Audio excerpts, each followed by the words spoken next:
You can look at the debris. It's come up this high. I'm about 5'5", 5'6", so you can tell how high the water level got. It is on fire. When we first got here, the flames were out, but it erupted again. I'm going to ask Chris to try to zoom in a little bit closer. The weather made things a bit muddy, but this time the weather is calm and people are ready to party. It's important to take a stick and shoo it in front of you to scare those snakes away. And if you come across a log, instead of stepping over it, stand on it first. There's a limestone tanker here and several more fire agencies back into that field. And you can see the grass is scorched. Luke Sherman and several members of his party are here right now setting up the room. None of his supporters are here just yet. And at the time, he didn't know what it was, but the pain brought him to his knees. The game's been going on for about 62 minutes, and Tulsa is leading the way 2-0. They tell us it happened right here at this apartment. Chris can pan up and you can see the broken glass.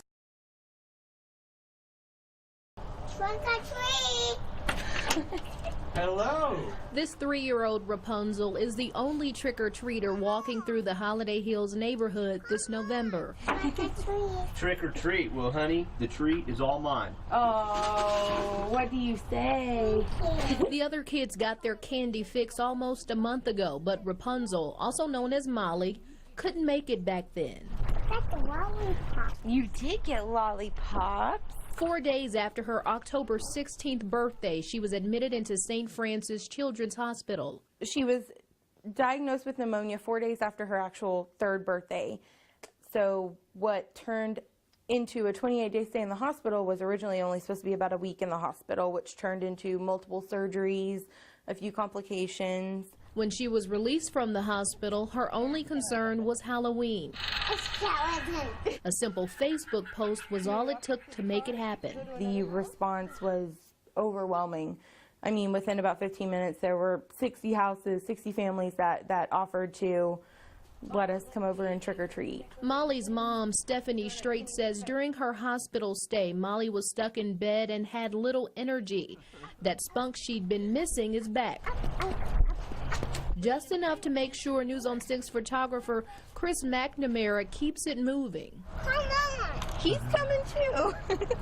So from house to house she goes, Happy Halloween, dear. picking up the treats she almost missed. It entered right here and it slipped between the tissues, so it's in between my inner and outer cheek. For nearly 2 days, Brandon Vaughn has had a bullet lodged in his chin. His face is swollen and bruised. But considering a bullet fell from the sky and hit him, he's doing okay. It felt like a baseball bat, a metal baseball bat. It just, the reverberation, like my face was just flat against a wall. I mean, it felt like running against a wall. Late Monday night, he and his friends were leaving the annual Freedom Fest fireworks show. Having just moved back to Tulsa, he was happy to see the show. While crossing the street at 18th in Boston, something hit him. And I get shot in the face. The swelling has gone down, but it still hurts. Initially, he thought he ran into a light pole, but didn't see anything. Maybe he'd been hit with a full can of beer. No. Every doctor that looked at me, they had to see the CAT scan to believe there was a bullet in there. He says celebrating is fun, but anybody with a gun should respect it. It's like 80,000 people there, and you put a firearm off in the sky. At some point, it'll be revealed to you that it was reasonable to think that that's dangerous. It's hard for Joseph Asher to keep the tears from falling as he talks about his 1-year-old son, Gunner. It hurts that I can't do anything for him, and I should have been there, but I couldn't. I couldn't protect him. The 1-year-old Muskogee County boy is at St. Francis Children's Hospital in critical condition, suffering from blunt force trauma. Asher says just before midnight, his son was rushed to Chakotah Hospital and then flown to Tulsa. Police haven't confirmed it, but Asher says he knows who is to blame. This man has put my baby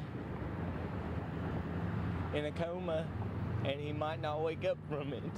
He says last night the man was babysitting Gunner and took the child to his mother. He was at work. By then, Asher says Gunner was already unconscious.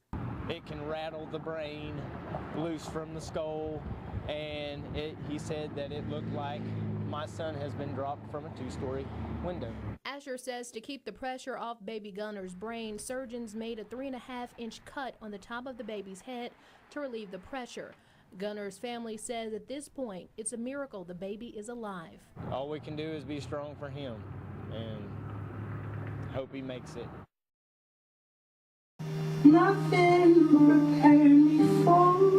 For just one day, St. Francis Children's Hospital nursing staff transformed this room into a wedding chapel, with family and friends watching here and hundreds more tuned in on Facebook.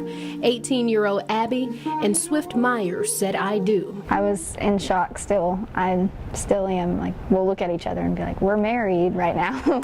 The young couple met almost 3 years ago at St. Francis as another mutual friend battled leukemia. Over time, their relationship blossomed. Everybody else around us kind of knew that we liked each other, but we were shy 16-year-olds. Unlike so many other love stories, theirs had a unique string of setbacks. Since 7th grade, Swift has battled cancer several times and won each fight. As far as where we are now, he's always, he doesn't know how to give up. The most recent bout came this past December when doctors found a tumor on his spine.